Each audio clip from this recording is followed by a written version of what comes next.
You're just joining, we're just going to wait a minute or two until everybody trickles in before we get started.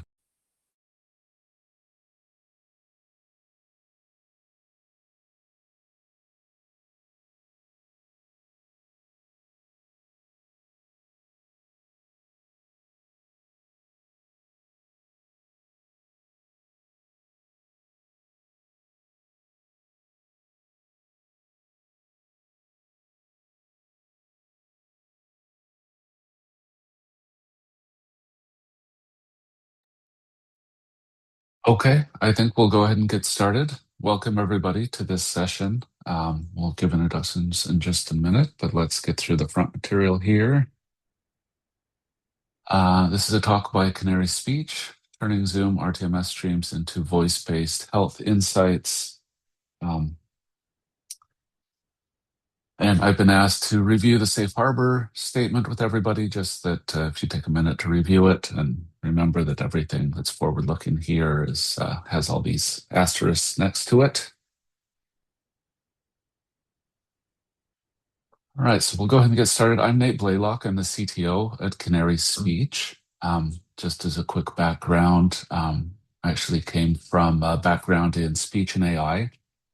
Before coming to Canary Speech, I was at Nuance Communications for about 9 years, leading a large natural language understanding team that was plugging into conversational assistants, Siri type things of people talking to phones and smart homes and TVs and cars across 26 different languages.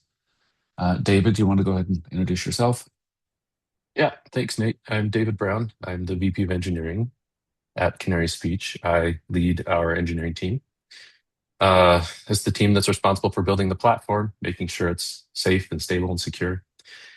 Prior to coming to Canary Speech about 4.5 years ago, I was at Verizon Media, where I led the team that built the video platform for all of the Verizon Media video delivery for various customers and events such as the Super Bowl and NBA finals and March Madness, a lot of live events, and then also a lot of the programming that Disney and Fox and those types of broadcasters want to get online. So a lot of experience in building strong and stable platforms, and that's why I'm here at Canaries to do the same here. It's dangerous if you don't get people to Super Bowl on time. So thanks, David. All right, today, so we're going to talk about the solution that Canary Speech that we have built on top of Zoom, especially using RTMS. We'll talk about vocal biomarkers. We'll talk about our app and why we have it, what it's for, give a quick demo, not least a demo video, talk about why we chose to use Zoom real-time media streaming to implement this. And then David will go into the nitty-gritty of our actual architecture and data flow, talk about the pipeline, and talk about some implementation wins, and we'll have time for questions. If you do have questions throughout, please go ahead and ask them, and we'll try to get to them. Hopefully we'll see them if they come up. All right. Vocal biomarkers. We've heard some other talks today about AI, especially for health tech.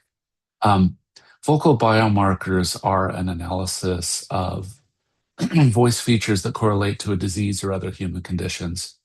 I like to think of them as if you're looking at solutions such as smart scribes that are taking notes and creating a clinical note based on what you talk to your doctor about.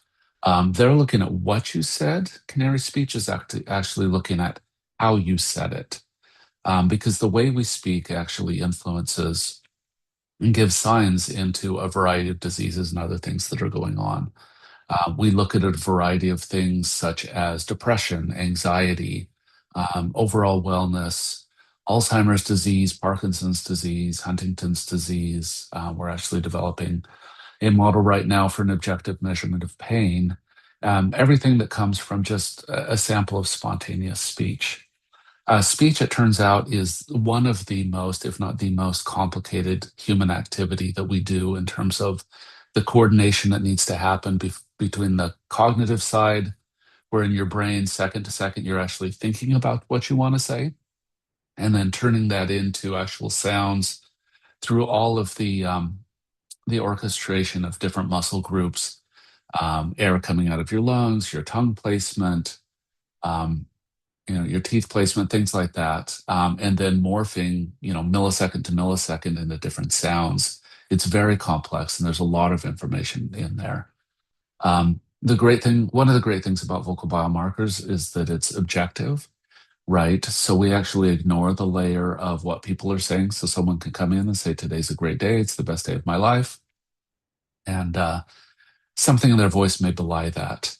And we all know that, right? If you've called a friend, someone you know well, and they say, "Yeah, I'm doing fine," and you can tell in their voice something's up, that's the kind of intuition that we're looking into at the acoustic level.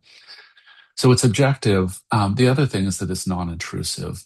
Of course, from a medical side, it's, we're not poking or prodding somebody, we're not taking a blood sample or something else like that. But even beyond that, and you'll see this in a minute, is the way that we can listen into ambient speech in the background. We don't even need necessarily for extra time from a patient to, for example, give a voice sample. We just listen in the background and then can get that automatically without causing any more friction. So the way it works is we need conversational speech. We found out early on in our experiments that having somebody read a paragraph or something else like that doesn't give us the same information that spontaneous speech does, probably because spontaneous speech includes parts of the brain where you're actually trying to think of what you're going to say, and it doesn't invoke a kind of acting. We found 40 seconds of speech to be the right amount to be able to have the information that we need that can be stitched together from various turns, right? So somebody doesn't have to be monologuing for 40 seconds. And you'll see this in the conversation I show. But we can take 3 seconds here, 5 seconds here, and stitch those together into a sample if a conversation's going on. This is a commercialized solution already. We're integrated in Zoom and available on the App Store. One of the key things to bring out here is that low latency gives real-time insights. And I've seen this already as kind of a theme for this summit of getting the insights during the conversation. And this is especially important for healthcare, right? So a big use case we have is a physician talking to a patient. And that can be in different platforms, right? It can be in the office, but where we're using the Zoom, of course, is for telehealth visits. Um, it's much, much more valuable for a physician to actually get information during the visit if there are any concerns based on your voice, like it's showing that you have high depression levels or you potentially have Parkinson's disease, because that then can turn into a conversation to follow up, make a diagnosis, or make a referral. Canary Speech on Zoom, particularly, is, as I mentioned, we want to be there for telehealth. Really, my goal is to have this available anywhere where there's a microphone. Um, Clinician can then run the app from their side, you'll see. Natural speech, it just listens in the background. Of course, with the active listening available, active, so that it's known that this is being recorded.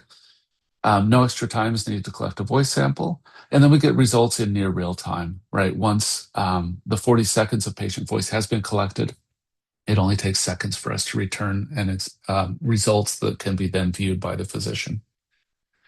So a quick video to show this in action.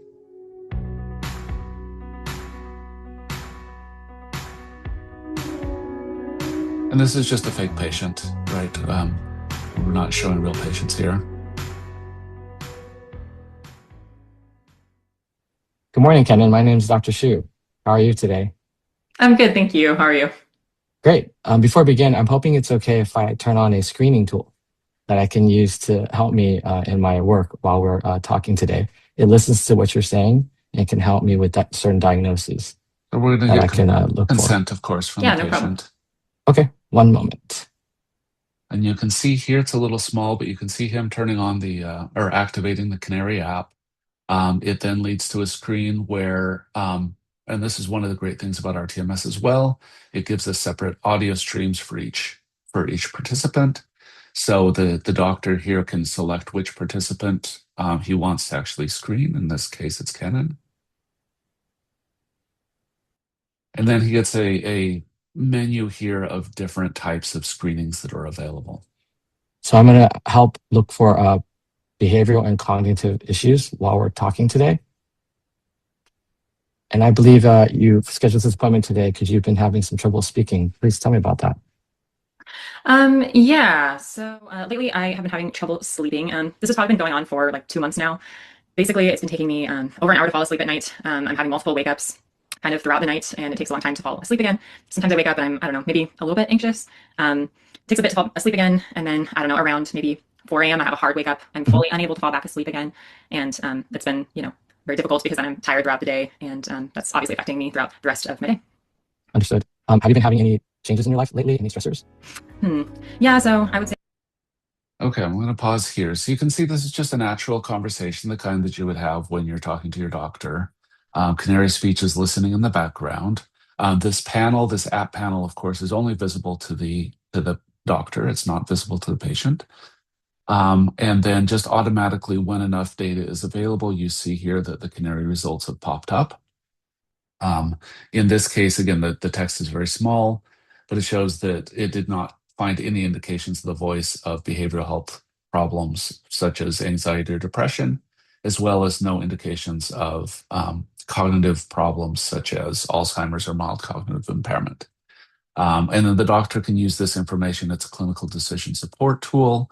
So the doctor can use this information as just additional information that he has when he's talking to the patient. And I think I'll go ahead and skip the rest of the video there. Why Zoom RTMS? Of course, real-time audio, as I mentioned, is very important. This gives us the extra information that we need for the doctor during the visit. Isolated speaker channels is also very nice. It removes the need for speaker separation and diarization and other things, because we have that dedicated audio channel that isolates the speaker that we're interested in. And then botsless presence as well is just keeps those meetings really clean and still powered by Canary Speech's AI in the background. So given that, I will hand this over to David and let him take over. All right. Thank you, Nate. So I'll take you under the hood a little, walking through how the system works, what we built, and recap some of the wins we've had for moving to RTMS. So here you can see some of these pipeline features that we built. You just saw the ambient mode of 2 recording modes. So we have 2 modes. The adapter supports these to fit different assessment contexts. The prompted mode allows the clinician to ask a specific question, initiate a recording, and then let the participant speak based on the question prompt. So that creates a clean consent moment and a well-bounded audio of a specific duration that we can then send to our API. The ambient mode that you just saw in the demo removes that interaction entirely and just captures passively in the background without interrupting that conversational flow. So having both means the same infrastructure serves assessments that need active participation and those that work best when the participant isn't thinking about being recorded. And the pipeline here was able to accommodate both of those.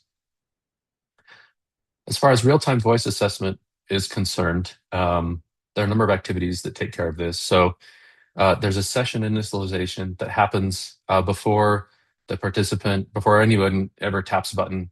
As soon as that app is loaded, the assessment is provisioned and an upload URL is secured upfront, so there's no latency at the moment of capture. Everything is ready to go as soon as that first audio packet arrives. We perform silence filtering in ambient mode specifically. That way, only speech reaches our storage. Segments below a certain threshold are stripped in real time as the audio arrives over the WebSocket. So that way the upload contains just voice and not dead air, when the doctor would be speaking, for example, and we're not capturing anything. That keeps the files lean, but more importantly, Canary receives clean voice audio without needing to compensate for silence on our end. There's a PCM to wave conversion that happens. That's what our models expect, and that's just a simple, conversion right during the pipeline. And then after that, the audio submission goes directly to Canary-controlled blob storage via a pre-signed URL that we obtained previously. It's nice that the Canary API server is never part of that upload path. Throughput, reliability don't depend on us for that specific step, which is typically the largest data transfer in the session. So that's nice that we can offload that. And then as far as results delivery goes, the analysis phase is fully handled by Canary once the audio is in storage. That adapter's job is largely done at that point. We have a configurable polling timeout that provides graceful degradation. If scoring is taking too long, the participant is routed to a clear no results state rather than waiting indefinitely. And then the results retrieval through that polling API will surface the scores directly inside the Zoom app.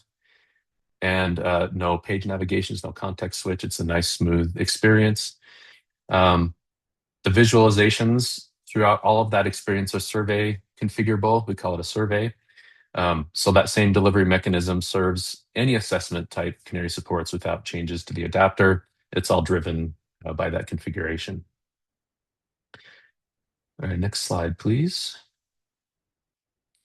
Okay, so getting a little bit deeper into it. There are four main actors here. We've talked about some of these already. So the Canary Zoom app running inside the meeting, the Zoom platform itself, our service, which we're going to call the Canary RTMS adapter here in this diagram, and the Canary API that's running on the back end. So as you saw, the user starts by adding the Canary Zoom app to their meeting. Before any audio is captured, we grab that URL that we're going to ultimately upload and start that session on the back end. When the doctor or the clinician reaches the point in the assessment where they want to capture the audio, they'll start that, and the Canary Zoom app triggers RTMS through the Zoom SDK directly via the start RTMS call. Zoom responds to that trigger by sending an RTMS started webhook to our service, which the service then joins the meeting using the parameters given to it through that webhook. So pretty straightforward so far.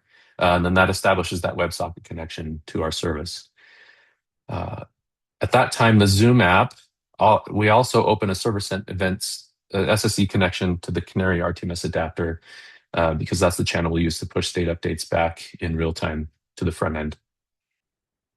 Now back to the two recording modes we talked about previously. In prompted mode, the provider will see that recording button, prompt the participant to speak on whatever topic they feel is appropriate, and then they tap to start that recording, which then will record a predetermined amount of audio. But in that ambient mode, the recording auto starts. No need to start that, as you saw. The session just listens until a minimum amount of participants' audio is collected. That's that flow that you saw in the demo. And either way, the audio at that point is streaming to our adapter from the Zoom service. And one thing I did want to call out. So it's worth noting that Zoom always delivers all participant streams to our service. And so we filter that on our side at the ingest layer. We just discard the packets that we don't need and save the ones that we do for that participant that was selected in the beginning. And the key difference there is in the two modes, between the two modes of that ambient versus prompted. For prompted, we just write directly to the disk, and the ambient, we're doing that pre-processing. So that keeps things nice and clean. So back to the flow. In ambient mode, when we capture enough audio, our service then pauses audio processing and pushes that recording stop state to the front end over that SSE channel that's been opened, as you can see there. And the front end receives that call and calls stop RTMS, which tells the Zoom platform to stop sending data. Zoom then sends us the RTMS stopped webhook, and then we leave the meeting from the server side. From there, it's kind of a standard Canary flow interacting with our API. The raw PCM files converted to WAV in a single pass, straight conversion. That WAV is uploaded directly to, again, via that pre-signed URL to blob storage. And once that's done, the front end can call our end assessment API, which then triggers the processing of the audio for analysis. This whole thing is connected together by this state machine. We have connecting, start, stop, uploading, uploaded, fail, all these states, and all the transitions are broadcast via that SSE channel, ensuring all the components stay in sync. At this point, the Zoom app will pull our status endpoint until the scoring completes, and then it renders the results. However, that's configured on the back end.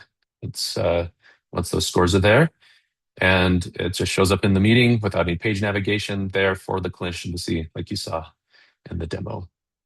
So one thing I did want to call out, there was a choice made here that may be surprising to some people. So some may wonder why so much control sits in that front end layer. And this solution evolved from a pattern we established in our mobile apps where the client has traditionally owned the Canary API interaction. So assessment provisioning, submission, results retrieval, all of that. Excuse me. Largely as an example to customers who want a simple serverless integration with our API. But in this case, we have the server side that we can utilize that adapter. So it was a deliberate consistency choice across our client surfaces.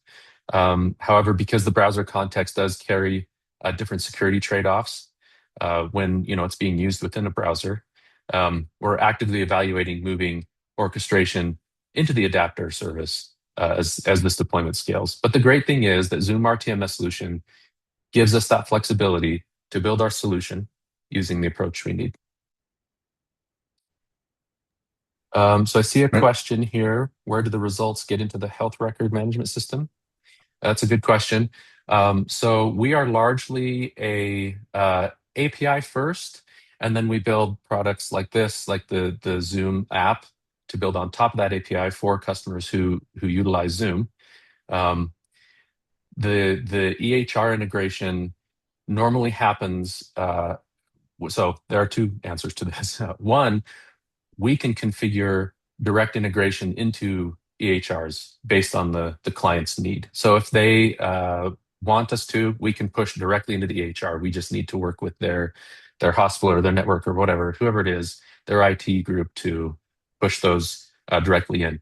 The other approach is some clinicians will, you may not have seen it in the demo. I don't remember if we showed it, but those results, there's a way to copy those results easily out, and they'll want to paste those notes directly into the notes that they're taking in whatever EHR system they're using as part of their flow. And so that's the other flow that we've seen clinicians want to use, is to just manually put those into their EHR. Okay, I don't see any other questions so far, so why don't we look at the next slide? Thank you. Okay, so a few of the things that have been great about moving to RTMS, and Nate touched on these a little bit, but I'll go a little deeper here. I mean, honestly, we've been really impressed with what the Zoom team has accomplished and has made the process so much better in a lot of ways you can see here, and there are others, but we'll touch on these as highlights. So one that Nate mentioned, removing that bot-based capture reduces a lot of operational complexity for us and a lot of failure modes that just go away. We don't have to worry about them anymore. So that's simplified our architecture, improving reliability for customer deployments. We're very happy about that. It's made things a lot simpler. RTMS is per participant audio streams over the WebSockets. Let us skip the diarization step. We can skip speaker identification, a lot of those things that we would normally have to do when we have mixed audio.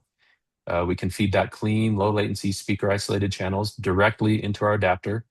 And that greatly simplifies the work the adapter needs to do. So it was basically silence removal and a few other things that we massage into the right format, and that's it. So that was fantastic. Simplified that step as well.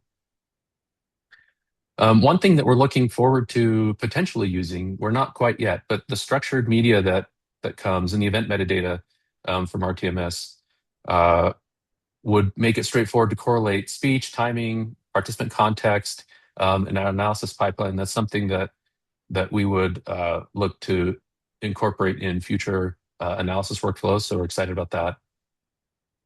And then the event-driven nature of everything, right? Using the webhooks to notify when things are starting and stopping and communicating state changes. Um, it's a good tight coupling because that lets us know that the audio stream and media state are staying in sync. Eliminates the need for us to poll for session boundaries or handle orphan streams, anything like that. The platform is telling us exactly when to start and stop capturing, so that that coordination has been really nice. Really uh, made things a lot simpler as well. Okay, so that's our system end to end. What I hope comes through is that RTMS gave us a genuinely solid foundation. The pieces we had to build ourselves were application logic and not plumbing. The audio arrives clean, identified in the right format with the life cycle management, all managed by the platform. It's been a wonderful opportunity for us to simplify our architecture and integrate with Zoom. So that's about it. Nate, I'll turn it back to you. All right, we'll just open it up for if anyone has questions.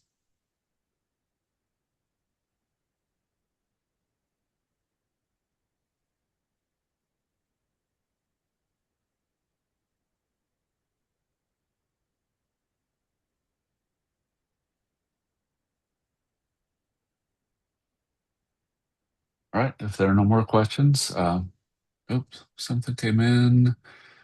Where were the challenges in integrating into Zoom? David, I'll let you take a stab at that one. Yeah, so that's a good question. We initially had built the bot approach, and so that had its own challenges. So the RTMS approach obviously simplified things a lot, like we talked about.